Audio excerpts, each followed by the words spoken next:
জাতীয় ঐক্যমত্য কমিশন দীর্ঘ সময় ধরে রাজনৈতিক দল এবং বিশেষজ্ঞদের সাথে বসে নানান রকম বৈঠক করেছেন এবং তাদের দ্বারা বেশ কিছু খসড়া এসেছে। তাদের কার্যক্রম নিয়ে ইতোমধ্যেই বেশ কিছু কথাবার্তা চলছে এবং তাদের কার্যক্রম নিয়ে তর্ক বিতর্ক চলমান। তাদের কার্যক্রম আসলে কতখানি সুপারিশ তাদের কি ধরনের আছে এবং বাস্তবায়ন কোন পথে, সেই বিষয়গুলো নিয়ে আলাপ করতে চাই। আপনাদের সবাইকে স্বাগত জানাচ্ছি এটিএন বাংলায় আপনাদের পছন্দের অনুষ্ঠান SRS international BD presence turning পয়েন্টে। আমি অহনা তাসনিম খান আছি আপনাদের সাথে। আজকের বিষয়টা আপনাদেরকে বলে দিয়েছি, ঐক্যমত্য কমিশনের সুপারিশ এবং বাস্তবায়ন কোন পথে, সেই বিষয়ে কথা বলতে আমাদের সাথে এসেছেন দুজন বিশেষজ্ঞ যারা এই বিষয়ে ধারণা রাখেন এবং আপনাদেরকেও আলোকিত করবেন। চলুন পরিচয় করিয়ে দিই তাদের সাথে। শুরুতেই আমাদের সাথে আছেন ব্যারিস্টার রাসনা ইমাম, তিনি আইনজীবী, বাংলাদেশ সুপ্রিম কোর্ট। আপু অনেক অনেক স্বাগত জানাই। ধন্যবাদ আপনাকে এবং এটিএন বাংলাকে। তার পাশে আছেন ডক্টর আতিক মুজাহিদ, কেন্দ্রীয় যুগ্ম আহ্বায়ক এবং জাতীয় নাগরিক পার্টি থেকে উনি এসেছেন। অনেক অনেক স্বাগত জানাই। ধন্যবাদ এটিএন বাংলাকে এবং আপনাকেও। আপু, জাতীয় ঐক্যমত্য কমিশনের যে দীর্ঘ সময়ের অনেকগুলো বৈঠক, অনেকেরই প্রশ্ন আসছে যে এতগুলো বৈঠক এবং এত রকম খসড়া আসার পরে আসলে এগুলো কতখানি কার্যকলাপ হচ্ছে এবং সেটার মূল্যায়নটা আসলে কিভাবে করা উচিত, সেই বিষয়ে একটু আপনার কাছে শুনতে চাই শুরুতে। জি, প্রথমেই বলবো যে জাতীয় ঐক্যমত্য কমিশনের ম্যান্ডেটটা কি ছিল, আমরা যদি সেখান থেকে শুরু করি আমাদের আলোচনাটা। ওনাদের ম্যান্ডেটটা ছিল যে সব ওনাদের সামনে যে প্রস্তাবগুলো আসবে বিভিন্ন সংস্কার কমিশন থেকে, সেই প্রস্তাবগুলো নিয়ে যে বিভিন্ন রাজনৈতিক দলগুলো আছে তাদের সঙ্গে আলাপ আলোচনার মাধ্যমে ঐক্যমত স্থাপন করবে যে রাষ্ট্র কিভাবে মেরামত করা হবে। তো ম্যান্ডেটটা এটা ছিল, এটা সহজ ম্যান্ডেট না। বিশেষ করে বাংলাদেশের রাজনৈতিক প্রেক্ষাপটটা যদি আপনি দেখেন, এখানে কিন্তু রাজনৈতিক পরিবেশটা অত্যন্ত ডিভাইডেড। সো এরকম এতগুলো রাজনৈতিক দল নিয়ে বসে আলাপ আলোচনার মাধ্যমে ন্যূনতম ঐক্যমত স্থাপন করাটাও একটা বড় ব্যাপার। তো এটা সহজে হওয়ার কথাও ছিল না এবং সহজে হয়ওনি। আমরা দেখেছি অনেকগুলো সেশনস লেগেছে, লাগাটাই স্বাভাবিক। সবকিছু যে তড়িঘড়ি করে করলেই ওটা খুব ভালোভাবে করা হবে কথাটা তো ঠিক তেমন না। তো এভাবে যদি আপনি জিনিসটাকে দেখেন এই দৃষ্টিকোণ থেকে, তাহলে আমি বলবো যে আমার মতে একটা বড় ধরনের অর্জন অলরেডি ন্যাশনাল ঐক্যমত কনসেনসাস কমিশনের আছে এবং সেটা হয়েছে যে এতগুলো দল নিয়ে বসে যে বেশ কিছু ব্যাপারে ঐক্যমত স্থাপন করতে পেরেছে, এটাও একটা বড় ধরনের অর্জন। এবং এটার সাথেই আরেকটা জিনিস আপনি লক্ষ্য করবেন যে ওনাদের কার্যক্রমটা কিন্তু মোটামুটি স্বচ্ছভাবেই হয়েছে। প্রথমত তো ব্রডকাস্ট করা হয়েছে, তো দেশের সাধারণ মানুষও শুনেছে, বুঝেছে, জেনেছে। এক ধরনের সচেতনতা বৃদ্ধি হয়েছে এইসব গুরুত্বপূর্ণ ইস্যুর ক্ষেত্রে, যেরকম ধরনের আলাপ আলোচনা কিন্তু এর আগে আমরা দেখিনি খুব একটা বাংলাদেশে। সো স্বচ্ছভাবেই তাদের কার্যক্রম পরিচালনা করেছে, পাবলিশ করা হয়েছে যে কোন কোন ব্যাপারে ঐক্যমত স্থাপন করা হয়েছে, কি ব্যাপারে হয়নি। তো সচেতনতাটা যে বৃদ্ধি হয়েছে, এটা আমার মতে এটা একটা সেকেন্ড অর্জন, যে একটা ন্যাশনাল ডায়ালগ স্টাবলিশ করেছে, একটা ন্যাশনাল অ্যাওয়ারনেস রেইজ করা হয়েছে। এবং এখানে আমরা দেখেছি যে মাঝে মাঝে হয়তো তাদের কার্যক্রম ব্যাহত করারও কিছু চেষ্টা আমার চোখে পড়েছে, যেটা হচ্ছে যে এই যে বিক্ষোভ কর্মসূচি যেটা জামায়াতের ছিল, তো ওখানে আমার একটাই প্রশ্ন ছিল, যদি আমার রাজপথেই নামতে হয় তাহলে তো ন্যাশনাল কনসেনসাস কমিশন গড়ারই কোনো পয়েন্ট থাকে না। এখানে তো পয়েন্টটাই হচ্ছে যে সিভিল ডায়ালগের মাধ্যমে আমি ঐক্যমত স্থাপন করব। সো তারপরে আমরা দেখেছি যে ব্যাহত করতে হয়তো সক্ষম হয়নি বা ব্যাহত হয়নি, এখনো তারা কার্যক্রম চালিয়ে যাচ্ছে। এক্সটেন্ড করা হয়েছে আমার জানা মতে 15 অক্টোবর পর্যন্ত। আর কিছু ব্যাপারে, বেশ কিছু মেজর ব্যাপারে কনসেনসাসও স্টাবলিশ করা হয়েছে।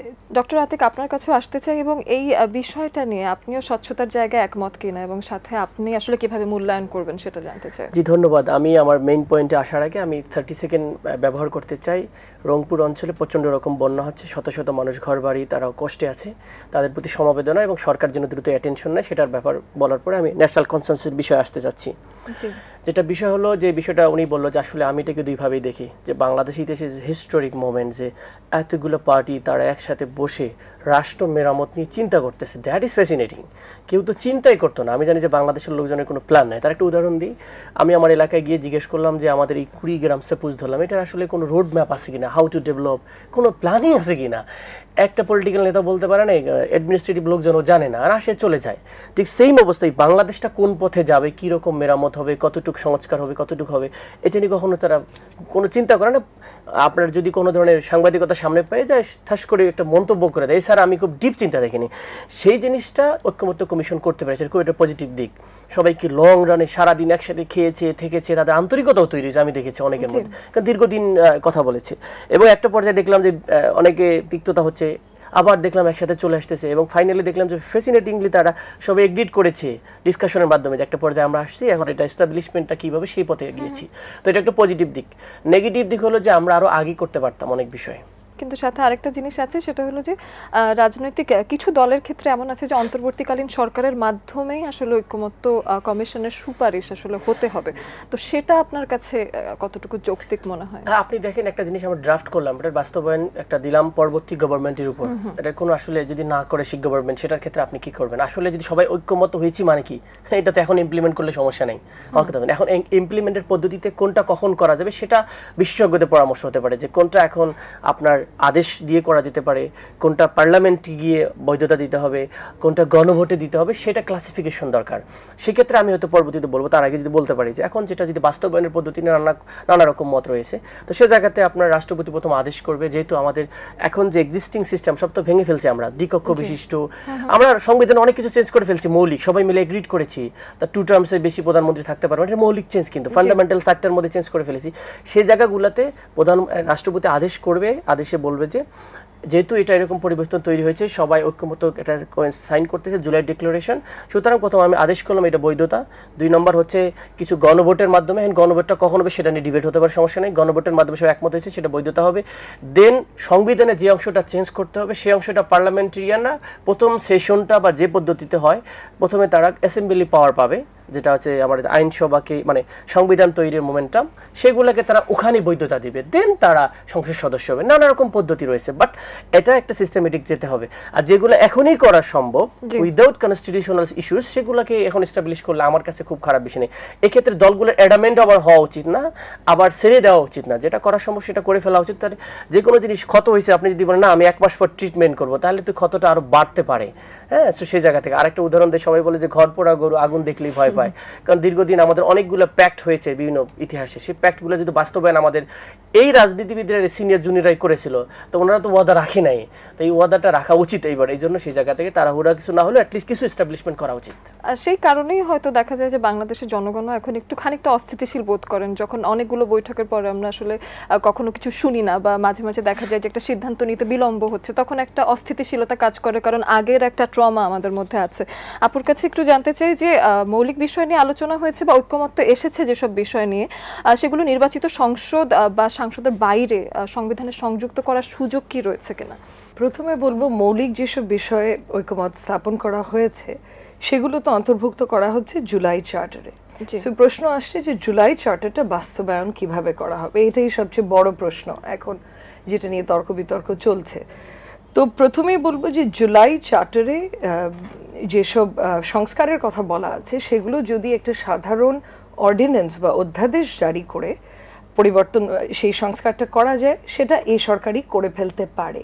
কিন্তু জুলাই চার্টারে যে মৌলিক বেশ কিছু বিষয়ে ঐক্যমত স্থাপন করা হয়েছে, সেটা করার এখতিয়ার এই সরকারের নেই, অন্তর্বর্তীকালীন সরকারের নেই, কারণ সেটার জন্য প্রয়োজন হচ্ছে সংবিধান সংশোধন করা। তো এখন প্রশ্ন হচ্ছে এই সংবিধান সংশোধনটা আমরা কিভাবে করব বা কিভাবে বাস্তবায়ন করা যায় এই মৌলিক জিনিসগুলো, যার জন্য আমাদের সংবিধানে হাত দিতে হবে। তো এখানে প্রথমেই আমি বলি যে একটা দুটো রাজনৈতিক দল দেখলাম বলছে পন্থা হিসেবে যে কনস্টিটিউশনাল অর্ডার জারি করে করা যেতে পারে, লিগ্যাল ফ্রেমওয়ার্ক অর্ডার জারি করে করা যেতে পারে। তো এখানে আমার মনে বেশ কিছু প্রশ্ন জাগছে একজন আইনজীবী হিসেবে। প্রথমত হচ্ছে, বাংলাদেশের ইতিহাসের দিকে যদি আপনি তাকান, কনস্টিটিউশনাল অর্ডার বা লিগ্যাল ফ্রেমওয়ার্ক অর্ডারগুলো কখন জারি করা হয়েছিল? সামরিক শাসন আমলে বা কোয়াজাই মিলিটারি রুল, যখন আমাদের সংবিধান সাসপেন্ডেড ছিল বা অ্যাব্রোগেটেড ছিল। তো নেক্সট আমার প্রশ্ন হচ্ছে, এখন কি আমরা সামরিক শাসন আমলে আছি? উত্তর সহজ, নেই। এখন কোয়াজাই সামরিক শাসন আমলে আছি, তাও আমরা নেই। আমাদের সংবিধান কি এখন বহাল আছে? এটা নিয়েও কিছু বিতর্ক আমি দেখছি। প্রথম এবং স্পষ্ট উত্তর আমার মতে, আমাদের সংবিধান এখনো বহাল আছে, আমরা এখনো কনস্টিটিউশনাল ডেমোক্রেসি, আমাদের সংবিধান আমার জানা মতে অগস্টের পর এখন পর্যন্ত তো কেউ বাতিল করেনি, সাসপেন্ড করেনি, অ্যাব্রোগেট করেনি। আমরা সংবিধান যতটুকু সম্ভব মেনেই রাষ্ট্র পরিচালনা করা হচ্ছে, কয়েকটা ইস্যু বাদে, যে হ্যাঁ আমাদের এখন সংসদ নেই এবং অন্তর্বর্তীকালীন সরকার যেভাবে গঠন করা হয়েছে যে পরিস্থিতিতে, এগুলো বাদে কিন্তু আমরা এখনো কনস্টিটিউশনাল অর্ডারটা ফলো করছি।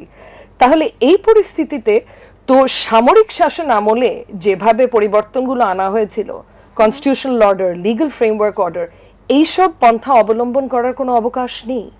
তাহলে একমাত্র সংবিধান আমরা ধরতে পারবো নির্বাচনের পরে যখন সংসদ হবে, সেই সংবিধান সংশোধন করতে পারবে এবং ততদিনে আমি আশা করছি গণভোটও চলে আসবে, কারণ গণভোটটা বাতিল করা হয়েছিল কিন্তু পঞ্চদশ সংশোধনীর মাধ্যমে এবং ইতিমধ্যে হাইকোর্ট গণভোটটাকে আবার রেস্টোর করেছে। এখানেও আরেকটা প্রশ্ন, রেস্টোর যে করেছে হাইকোর্ট, সেটা কি মানে পুরো রিভাইভড হয়ে গেছে? এখন গণভোট কি আমাদের আছে আদৌ নাকি নেই, নাকি একটা সাংবিধানিক সংশোধনের মাধ্যমে আমাদের গণভোটকে রিইন্ট্রোডিউস করতে হবে? তো মূলত এটাই আমার মতামতের ব্যাপারে। তাহলে সেখান থেকে জামায়াতে ইসলামী কিন্তু হলো গণভোটটা আগে হবার কথা বলছেন, নির্বাচনের আগে, জাতীয় সংসদ নির্বাচন। এদিকে বিএনপি এবং এনসিপি যেটা জানিয়েছেন, তারা জানাচ্ছেন যে একই দিনে, ভোটের দিনেই তারা ব্যালট পেপার আলাদা করে সেখান থেকে গণভোট হবে। দুটোরই কি অ্যালাউয়েন্স আছে? কারণ যদি আগে জাতীয় সংসদ নির্বাচনে সরকার না আসে, তাহলে কি গণভোট হওয়ার সুযোগ তাহলে কতখানি থাকে? এখানে আমি একটু প্র্যাকটিক্যাল দিকটা দেখবো, যে অলরেডি কিন্তু অন্তর্বর্তীকালীন সরকারের নির্বাচন দেওয়ার মতো এবিলিটি বা ক্যাপাসিটি আছে কিনা, এটা নিয়ে নানা ধরনের প্রশ্ন উঠছে। তো যেখানে নির্বাচনের মতো ভারটা ওনারা সামলাতে পারবে কিনা এটা নিয়ে প্রশ্ন উঠছে, সেখানে আপনি তার আগে আরেকটা জিনিস ওনাদের উপর চাপিয়ে দেবেন, গণভোট। মানে there is a very good chance যে আগে পূর্বে যদি গণভোটের যায় ওনারা, হয়তো নির্বাচন দেওয়ার মতো এবিলিটি থাকবে না। ওই the straw that ব্রেকস the CAMELS back, ওরকম একটা সিচুয়েশন হবে যে ওই ভারটা নেয়ার ক্যাপাসিটিও তো থাকতে হবে, ইনস্টিটিউশনাল ক্যাপাসিটি। সো তাহলে কি হবে যদি নির্বাচন পিছিয়ে যায় এই গণভোটের কারণে? তাহলে কি গণতন্ত্র বজিয়ে রাখতে সক্ষম হব আমরা? না, তাহলে তো গণতন্ত্রের পথে একটা বড় ধরনের বাধা হয়ে যাবে। মানে ইনডেফিনিটলি গণতন্ত্র পিছিয়ে যাওয়ার একটা ভালো রিস্ক সেই দিকে আগালে আছে। সো তার জন্য আমার মনে হচ্ছে যে প্র্যাকটিক্যালিটি কনসিডার করলেও গণভোটে আগে তো যাওয়া উচিতই না। আর আপনি যদি লিগ্যাল বেসিস বা কনস্টিটিউশনাল বেসিসও গণভোটের খুঁজে থাকেন, সেটাও নেই আপাতত। সেই ক্ষেত্রে নির্বাচনের সাথে প্যারালালি এটা এক্সপ্লোর করা যেতে পারে, গণভোট। মানে জাতীয় নির্বাচন হবে, তার সাথে আরেকটা ব্যালট থাকবে, সেখানে গণভোট দেওয়া হবে, সেটা এক্সপ্লোর করা যেতেই পারে সেই পথটা। Thank you. ডক্টর আতিকা, আপনারা তো আসলে গণভোট একই দিনে চাইছেন, তো সেটার পেছনের যুক্তিগুলো জানতে চাই। যেমন আপনি তো কিছু অলরেডি আমাদেরকে পয়েন্ট দিয়েছেন, সাথে আপনারা একইভাবে ভাবছেন কিনা, কিংবা জাতীয় সংসদের নির্বাচনের পরেও গণভোট হলে আসলে ব্যাপারটা কেমন হয় সেটা? না, যুক্তিটা হচ্ছে আমরা সবাই মিলে জুলাই চার্টার করলাম, 2000 লোকের বিনিময়ে পাইলাম। এই জুলাই চার্টারটার আইনি ভিত্তি ছিল মেইন কথা, আমরা আসলে এড়ায় যাচ্ছি। আইনি ভিত্তিটা দেওয়ার পদ্ধতি কি সংসদ? না, কি বলেন? অর্ডিন্যান্স, গণভোট, উনি এফএলও যাই বলো আর কি। তাহলে জুলাই সনদটা সংবিধান না, ইস্যুটা দেখেন। তাহলে জুলাই সনদের আমরা গণভোট দিলাম, দিয়ে বললাম জুলাই সনদ বৈধ যদি হয়ে যায়। হওয়ার পরে এই জুলাই সনদে দুইটা পার্ট আছে। একটা পার্ট সরাসরি কনস্টিটিউশনের সাথে জড়িত, যেটা কনস্টিটিউশনে অ্যাটাচমেন্ট হবে কি হবে না, চেঞ্জগুলো হবে কি হবে না। এখন কনস্টিটিউশন চেঞ্জের ক্ষেত্রে দুই ধরনের থাকে, একটা হচ্ছে অ্যামেন্ডমেন্ট, একটা হচ্ছে রিফর্ম। উনি আরো ভালো মানুষ, ব্যারিস্টার মানুষ।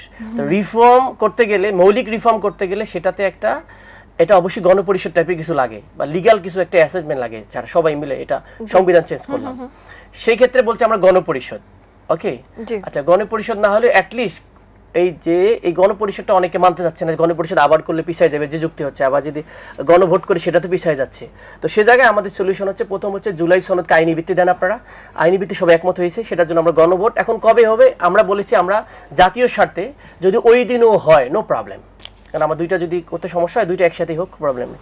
জুলাই সনদটা পাইলাম, পাওয়ার পর জুলাই সনদ আইনি ভিত্তি হলো, এটা দুইটা অংশ। এর মধ্যে যে অংশটা কনস্টিটিউশন চেঞ্জের সাথে জড়িত, সেটা কিভাবে উনি কি অ্যামেন্ডমেন্ট করে করবেন, নাকি উনি রিফর্ম করে যেটা করছেন যেটা ইন্ডোর্স করে করতে হবে, নাহলে আবার আসে আরেকজন চেঞ্জ করে ফেলবে। তাহলে গণভোট বা যখন অ্যাসেম্বলি হয়, সেটা কখন চেঞ্জ হয়? যখন একটা মেজর চেঞ্জে আসে। মেজর চেঞ্জ আমি যেটা বললাম, আগে বলেছি যে প্রধানমন্ত্রী দুইবার, উচ্চ কক্ষ যেখানে ছিল না, তারপরে আমাদের পার্লামেন্টগুলো, আমাদের ইভেন যে আপনাদের এপিলেট ডেভেলেশন যেগুলো আমাদের 6-8টা বিভাগে সেপারেশন করা হলো সেগুলো বিষয় ঘটেছে। তো সেগুলোকে বৈধতা দিতে গেলে অ্যাসেম্বলি লাগবে। তো আমরা বলেছি তাহলে একই সাথে ভোট হলো দুইটা, প্রথম বৈধতা পাইলো, যেগুলো অধিকার দিল সবাই মিলে যে এটা করতে পারেন। এরপরে প্রথম যে সংসদ নির্বাচিত যে লোকগুলো হলো ওই লোকগুলো এসে প্রথম সেশনগুলোতে 2-3টা সেশনে তারা অ্যাসেম্বলিকে তারা ইউজ করবে হচ্ছে আমাদের সংবিধানকে রিফর্মটাকে ইন্ডোর্স করার জন্য, যুক্তি দেখায় সবকিছু করে। এটা যখন ওকে হবে তখন সেই কনস্টিটিউশনের উপর তারা শপথ নিয়ে সংসদ সদস্য হবে। কারণ একটা সংসদ সদস্য যে কনস্টিটিউশনের উপর শপথ নিয়ে সংসদ সদস্য হয় তারাই এসে ওটা রিফর্ম করে। তাহলে কি হলো, আপনি তো একটা জিনিসকে নিজেই চেঞ্জ করে ফেলতেছেন, আবার নিজেই মানতেছেন না এটা আমি সমুন্নত রাখবো। তাহলে সমুন্নত রাখার আগে ছোটখাটো মাইনর অ্যামেন্ডমেন্ট করা যেতে পারে, ক্লোজ যোগ করা যেতে পারে, কিন্তু মেজর রিফর্মের ক্ষেত্রে আপনাকে অবশ্যই গণপরিষদটা করতে হবে, সেটার পদ্ধতি ডিফারেন্ট হতে পারে। এটাই ছিল আলোচনা আর কি। তো জুলাই সনদের আইনি ভিত্তি, সেই আইনি ভিত্তি এস্টাবলিশমেন্ট করার ক্ষেত্রে গণভোটের পরবর্তীতে আপনি সংসদ যাবেন, নো প্রবলেম। এন্ড সংসদ যদি আগে করে ফেলেন এরপরে এগুলো আসলে কোনো ধরনের ভিত্তি থাকে না আর কি। সংসদ হয়ে গেছে আবার কি করবেন, নানা রকম ক্যাচাল হয়ে যাবে। আপনার কাছে এসে জানতে চাই যে এদিকে অনেকেই মনে করছেন যে সংবিধানে অন্তর্ভুক্ত হওয়ার আগে যে কোনো মৌলিক প্রস্তাবই সময় নিয়ে পরীক্ষা করে দেখা দরকার। সেই বিবেচনায় সংস্কার প্রস্তাব বাস্তবায়নে কি বেশি তড়িঘড়ি হয়ে যাচ্ছে কিনা? প্রথমত বাস্তবায়ন কখনোই কোনো ধরনের সংস্কারই তড়িঘড়ি করে করা উচিত না। জি, মানে এটা দলীয় স্বার্থে কেউ যদি বলে এক্ষুনি সব সংস্কার করে ফেলতে হবে, তাহলে সেটা একেবারেই টেকসই হবে না। কারণ কি, কারণ হচ্ছে বাংলাদেশের প্রেক্ষাপটটা দেখেন, আমাদের রাজনৈতিক পরিবেশটা অত্যন্ত ডিভাইডেড, এই কথাটা আমি আগেও বলেছি। দ্বিতীয়ত হচ্ছে যে সংস্কার যে করবে, টেকসই হতে হলে সংস্কারে কি কি দরকার? প্রথম দরকার ব্রড কনসেনসাস। একটা দল লাফালাফি করছে সংস্কার নিয়ে, সংস্কার করে ফেলতে হবে, হবে না। ব্রড কনসেনসাস দরকার রাজনৈতিক দলগুলোর মধ্যে, সিভিল সোসাইটির মধ্যে, সব যে স্টেক হোল্ডার্স আছে সবার মধ্যে। দ্বিতীয়ত কি দরকার? আলাপ আলোচনা। সেটা কিছু দূর হলেও ন্যাশনাল কনসেনসাস কমিশন করেছে। তৃতীয়ত কি দরকার? এটা নিয়ে আমি কোনো ধরনের আলাপ আলোচনায় এখন পর্যন্ত দেখিনি। হতে পারে আমি অত হয়তো ধারণা রাখি না বাংলাদেশ কিভাবে চলছে বা চালাচ্ছে, বাট কোনো ধরনের আলোচনা কি ব্যাপারে দেখিনি? Institutional readiness. আমি, আপনি, উনি এখানে বসে বললাম এই 4টা সংস্কার কালকে করব, আমাদের প্রতিষ্ঠানগুলো কি রেডি এই সংস্কারটা বাস্তবায়ন করার জন্য? বললেই হয়ে যাবে? ফর এক্সাম্পল ধরেন হাইকোর্ট ডিসেন্ট্রালাইজ করার কথা বলা হচ্ছে এবং যতদূর আমি দেখেছি একটা ঐক্যমত স্থাপন করা হয়েছে। তো আজকে ঐক্যমত স্থাপন করা হলো, হয়ে যাবে? স্থানীয় পর্যায়ে কি ইনস্টিটিউশনগুলো রেডি এই ডিসেন্ট্রালাইজেশনের জন্য? এটা একটা বড় প্রশ্ন যেটা আমাদেরকে অ্যাড্রেস করতে হবে। অ্যাড্রেসটা করবে কে? অন্তর্বর্তীকালীন সরকার না, নির্বাচিত যে সরকার আসবে বাস্তবায়নের ফুল দায়িত্ব কিন্তু নির্বাচিত সরকারের উপর বর্তাবে। তো তারা যখন এই জিনিসটা ডিল করবে তাদের তো কিছু সে থাকা উচিত। নির্বাচিত সরকার, নির্বাচন যদি সুষ্ঠু হয় তাহলে এত ভয়ভীতি কাজ করার তো কোনো কারণ আমি দেখতে পাচ্ছি না। একটা হয় যে নির্বাচন ফুললি রিগড, তাহলে যে সরকারই আসবে যা ইচ্ছে তাই করবে। আর নির্বাচন যদি সুষ্ঠু আমরা এনশোর করতে পারি তাহলে নির্বাচিত সরকারই তো করবে। আমরা যদি গণতন্ত্রে বিশ্বাস করে থাকি তাহলে নির্বাচিত সরকার করবে। আচ্ছা, এখানে ইনস্টিটিউশনাল রেডিনেস একটা আমি পয়েন্ট বললাম। আরেকটা ঝুঁকি সেটা হচ্ছে গিয়ে এই চাপিয়ে দেয়া। অন্তর্বর্তীকালীন সরকার নির্বাচিত সরকার না, এই কোনো রাজনৈতিক দলই এখন নির্বাচিত হয়ে ক্ষমতায় আসেননি বা কোনো ব্যক্তি আসেননি। সো এক ধরনের তো চাপিয়ে দেয়াই হচ্ছে জনগণের উপরে, যদি এগুলো ধাপ করে ইমপ্লিমেন্টেশন করা হয়। চাপিয়ে দেওয়াটা প্রয়োজন হবে, উচিত হবে না। তারপরে এবার চলে যান যে অ্যাপ্রোচটা তাহলে কি হওয়া উচিত। তো আমি তো কিছু সমালোচনা করলাম যে এগুলো হয়তো তড়িঘড়ি করে করা উচিত হবে না। কি হওয়া উচিতের মধ্যে প্রথমত হচ্ছে যে কোনো রিফর্মের ক্ষেত্রে বহির্বিশ্বে যে কোনো দেশেই ফেজেসে রিফর্ম ইমপ্লিমেন্ট করা হয়, ধাপ করে একদিনে ওভারনাইট সব ফাউন্ডেশনাল মৌলিক রিফর্ম করে ফেলে না। আচ্ছা, ফেজেসে প্রথমত। দ্বিতীয়ত হচ্ছে পাইলট রানস হয়, মানে টেস্ট বেসিসে অল্প স্বরে রিফর্ম রোল আউট করা হয়, ন্যাশনাল লেভেলে রোল আউট করে না। কারণ কি? দেখার জন্য, ফিডব্যাক নেওয়ার জন্য যে আদৌ এটা কার্যকর কি না। যদি কার্যকর না হয় তাহলে অন্য সংস্কারের কথা আমাদের চিন্তা করতে হবে। হয়তো কিছু ফাইন টিউনিং হলেই কার্যকর হবে, সেক্ষেত্রে অ্যাডজাস্ট করতে হবে, ফাইন টিউনিং করতে হবে। যেদিকেই আপনি তাকান না কেন গোটা বিশ্বে, সেখানে সংস্কার এভাবেই যেগুলো হয়েছে সেগুলো টেকসই হয়েছে, এভাবে যেগুলো হয়নি তড়িঘড়ি করে হয়েছে সেগুলো টেকসই হয়নি। সো এইভাবে আমার মতে এই আমাদের রিফর্মগুলোকে অ্যাপ্রোচ করা দরকার। আরেকটা জিনিস যেটা মাথায় রাখতে হবে, প্রত্যেকটা সংস্কারের আইনি ভিত্তি, সাংবিধানিক ভিত্তি একবারে বলিষ্ঠ করতে হবে, না হলে এটা নকডাউন করা কোনো ব্যাপারই হবে না যে কোনো সরকারের কাছে। ডক্টর আতিক, ঠিক এই বিষয়ে আপনার মতটা জানতে চাই। আপু যা যা বললেন সেই বিষয়ে আপনার কাছে একটু শুনি, এবং ঐক্যমত্য কমিশনের সুপারিশ বাস্তবায়নে যদি আপনার কাছে কোনো সুপারিশ আপনি যদি দিতে চান সেটা কি হতে পারে? সেটা সুপারিশ তো অনেকগুলো অলরেডি অপশন চলে আসছে। আপু যেটা বললো আর কি, যে ফেজ স্টাইলে যাবে নাকি আলাদা আলাদা করে যাবে, এখন ইস্যুটা হচ্ছে আমরা কোনটা প্রায়োরিটাইজ করব, বাংলাদেশের প্রায়োরিটাইজ কোনটা রাইট কোনটা রং, কোনটা এখন করতে হবে কোনটা পরে করতে হবে, আসলে কার কাছে নেবেন? যে যাকেই দিবেন সে তার দলের পার্সপেক্টিভ থেকে বলবে যে আমার দলের সুবিধা হওয়ার জন্য এখন এটা দরকার। সো এখন ইলেকশন হলে আমার দল পাওয়ারে যাবে, সুতরাং আমাকে হিট করতে হবে। আরেক দল মনে করতেছে আমি পাওয়ারে যাইতে পারতেছি না, সুতরাং অন্যরা যেন খুব হাইলি ওয়ান সেন্ট্রিক পাওয়ার এস্টাবলিশ করতে না পারে, তাই আমার এগুলো লাগবে। আসলে আমি যেটা বলছি, ন্যাশনাল পার্সপেক্টিভ থেকে আমাদের রাষ্ট্রের এই 53 বছর ধরে সমস্যাগুলো কোন জায়গায় দাঁড়িয়েছে, সেগুলোর জন্য তো আমরা সংস্কারে নামছি। সংস্কারে নামার পর বলতেছি না এগুলো এখন দরকার নেই, এখন আমার ইলেকশন ইলেক্টেড গভর্নমেন্ট লাগবে। তাহলে এই গভর্নমেন্ট তাহলে কি গভর্নমেন্ট ছিল আমি তাহলে জানি না, এটা কি ইলিগাল গভর্নমেন্ট? তাহলে অভ্যুত্থানের দরকার ছিল না, অভ্যুত্থানে কি হয়েছে এসব কিছুই না, জাস্ট ফেজ ট্রানজিশন হচ্ছে, এক হাত থেকে এক হাতে হচ্ছে। সো এটা পার্টি বা আমার জোটগত অবস্থান থেকে কথা না বলে আমরা একটা নিউট্রাল জায়গা থেকে বলি, এটা যদি আমাদের বাংলাদেশের জন্য দরকার হয়, আমি বলেছি 5টা দিলাম, 86টা বিষয় একমত হয়েছে, আচ্ছা 5টা কি এখন করা সম্ভব? তো 5টা কাজ করেন না, বাংলাদেশে 5টা ক্ষত দূর করেন, মেরামতটা করেন, তাহলে আমরা সবাই সুবিধা পাবো। যেমন জাস্টিস যদি ভালো মতো আসে, সবার জন্য জাস্টিস, পার্লামেন্টে যদি যাই সবাই যদি ভালো মতো কথা বলতে পারে, ওয়ার্কআউট না করে, তাহলে দেশের জন্য ভালো। উনি চমৎকার একটা পয়েন্ট বলছেন যে institutional readiness, that is big question. এটা যদি আপনি বলেন গণভোটের দিনও করেন, এর আগেও করেন, হোয়াট এভার ইট ইজ, আমরা জানি না আসলে কি ফাংশন করবে। কারণ এখানে যারা এটার সাথে জড়িত, আইন শৃঙ্খলা থেকে শুরু করে নির্বাচন কমিশনার, এখানে যারা এবং যারা এজেন্ট সহকারে সবগুলা, এদের আসলে আলটিমেটলি কতটুকু রেডিনেস সেটা বিগ কোয়েশ্চেন। কিন্তু আমরা ইলেকশন চাপাই দিচ্ছি, আসে আরও খারাপ অবস্থা করলো ইলেকশন দিন, মেজর ইলেকশন। আমরা যদি গণভোটে দিয়ে না একটু উল্টাপাল্টা হয়ে কিছু একটু বুঝলাম, ধরলাম নভেম্বরে দিয়ে দেখলাম যে কী অবস্থা, কিন্তু এরপরে তার টেস্ট কেস কিছু নেই, এরপরে কী অবস্থা হবে ইলেকশন যদি উল্টাপাল্টা হয়ে যায় এবং তারা ভালো চালাইতে না পারে, তো আমরা আরও বিগ একটা ম্যাচের মধ্যে পড়ে যাব, সেটাও খুব বিগ ইস্যু। এটার জন্য ওনারা সব দলের সাথে পরামর্শ নিচ্ছে, কিন্তু আসলে একটি পালন করতেছে কিনা আমরা জানি না, এই সিডি ব্যাপারে অনেক কোশ্চেন রয়েছে। এখন আমার পরামর্শ হলো ডেফিনেটলি সব দল বাংলাদেশ না, আবার সব দল মিলে যোগ করেন যদি তাদের পার্টি কর্মী, আমি যোগ করে একটা দেখেছি, নট মোর দ্যান 10% ধরলাম, 10% ধরলাম সব দল মিলে, আর বাকি 90 to 80% লোক তারা সাধারণ, তারা সাপোর্ট করে কিন্তু তারা চেঞ্জ করে তার মন মানসিকতা। সুতরাং বিগ স্টেক হোল্ডার বলতে রাজনৈতিক পার্টি বলা যাবে না, রাজনৈতিক party definitely big stakeholder, এইটা সেন্সে তারা organise big stakeholder. So জনগণকে যদি বুঝতে গেলে, জনগণের ডেফিনেশন কি, জনগণ মানে যারা ম্যাস পিপল, সাধারণ পিপল, তাদেরকে আপনি মতামত নেওয়ার ক্ষেত্রে কী করতে হবে, হতে পারে গণভোট, সে আসলে যে দেখতেছে আপনার সত্য কি মিথ্যা, আপনার পয়েন্টটা ঠিক আছে কিনা, তো সে জায়গায় নিয়ে কাজ করতে পারে অনেকেই। তো বাস্তবায়নের পদ্ধতি অনেকগুলোর মধ্যে সবচেয়ে মেসিভ হলো একদম ডোর টু ডোর যাওয়ার অপশন হলো গণভোট। অনেক ধন্যবাদ। আসলে আজকের দিনে আমরা এটা নিয়েই জানতে চাচ্ছিলাম যে ঐক্যমত্য কমিশনের সুপারিশ এবং বাস্তবায়ন নিয়ে আসলে কি চলছে দেশে, এবং জনগণ আসলে কিছু আশ্বাসের বাণী তো আসলে শুনতেই চায়। আমাদের দর্শক এবং জনগণের উদ্দেশ্যে যদি আপু কিছু বলতেন। আমি এটাই বলবো যে অন্তর্বর্তীকালীন সরকার নির্বাচন যখন ঘোষণা দিয়েছে, যে একটা টাইমলাইন দিয়েছে নির্বাচন কবে হবে, বেশ কয়েকটা জরিপ দেখলাম এবং যা বুঝতে পারছি যে পুরো দেশটাই কিন্তু মোটামুটি এখন নির্বাচনমুখী হয়ে গেছে, এবং আইন শৃঙ্খলার পরিস্থিতি আগে যেরকম ছিল তার থেকে একটু বেটার এখন, এবং সবাই মানে একটা আশার আলো দেখতে পাচ্ছে রিটার্ন টু ডেমোক্রেসির।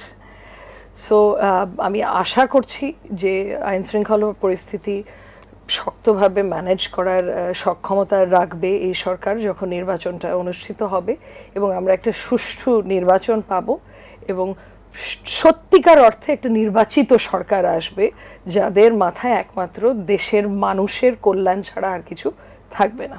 ডক্টর আতিকের কাছে শেষ দিকে জনগণ এবং আমাদের এটিএন বাংলার দর্শকদের জন্য কিছু বলবেন? আমরা সবাই বাংলাদেশ, পজিটিভ বাংলাদেশ দেখতে চাই, এবং আমাকে বললে আমি এক কথাই বলবো সুশাসনের বাংলাদেশ দেখতে চাই, রুল অফ ল থাকবে। I am not saying about electoral democracy, electoral vote দিয়ে শুধু নির্বাচনী ডেমোক্রেসি দেখতে চাই না, সুশাসনের ডেমোক্রেসি দেখতে চাই, যেখানে আমাদের মানুষজন তার আমার বিরোধী মতো থাকতে পারবে, তাকে বাসায় ভোট করার পরে তার বাড়ি ভাঙা হবে না, ঘর ভাঙা হবে না, এই অযথা মামলা দিয়ে জেলখানে ঢোকানো হবে না, এবং আমরা যারা শাসক থাকবে তারাও যেন মানে অ্যাকাউন্টেবল থাকে, কোশ্চেনের শিকার হতে পারে যে আমরা দেশকে মালিকানা নেই নেই, ইজারা আপনাকে দেইনি, আমরা দিছি আপনার সাথে এগ্রিমেন্ট, আপনি শাসন করবেন, 5 বছর সমতা দিয়েছি, আপনি আমার সাথে ন্যায় বিচার করবেন, সবাইকে সমতাভাবে দিবেন, সেই বাংলাদেশ দেখবেন ইনশাল্লাহ, এবং এসআরএস ইন্টারন্যাশনাল সেটাতে কন্ট্রিবিউশন থাকবে ইনশাল্লাহ আপনাদের এই মতামতগুলো। অনেক ধন্যবাদ দুজনকে। ধন্যবাদ আপনাকেও। ধন্যবাদ আপনাদেরকেও। দর্শক, আজ আমরা কথা বলছিলাম ঐকমত্য কমিশনের সুপারিশ এবং বাস্তবায়ন কোন পথে সেই বিষয়ে, কিন্তু এটার সাথে জাতীয় সংসদ নির্বাচন এবং গণভোট সম্পর্কে বেশ কিছু আলোচনা হলো। একটি সুষ্ঠু রাষ্ট্র এবং একটি সুষ্ঠু নির্বাচনের অপেক্ষায় পুরো বাংলাদেশ, এবং যেহেতু SRS international PT presence turning পয়েন্টে আমরা কথা বলি সমসাময়িক বিষয় নিয়ে, আরও অনেক সমসাময়িক ঘটনা দিয়ে আপনাদেরকে আপডেটেড রাখার চেষ্টা করবো। আজকের মতো বিদায় নিচ্ছি।